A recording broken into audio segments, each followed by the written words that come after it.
নমস্কার বন্ধুরা, নতুন একটা মিনি ব্লগে সবাইকে স্বাগত। তো আমি মাসি মনি মিলে বেরিয়ে গেলাম কালী পুজো বাড়ি যাওয়ার উদ্দেশ্যে। তো কয়েক মিনিটের হাঁটা পথ ধরে চলে গেলাম কালী পুজো বাড়ি। কালী পুজো বাড়ি গেটটা সাজিয়েছিল ঠিক এইরকম, খুব সুন্দর দেখতে লাগছিল। পাশেই ছিল একটি সুন্দর ছবি। তো ছবিটাকে দেখতে দেখতে চলে গেলাম ভেতরে।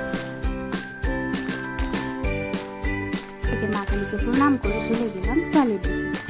স্টলে ছিল হচ্ছে লস্যি, ওইদিকে ছিল কফি। খাওয়া দাওয়া করে চলে গেলাম ফুচকা স্টলের দিকে। ফুচকা টুচকা খেয়ে চলে গেলাম খেতে।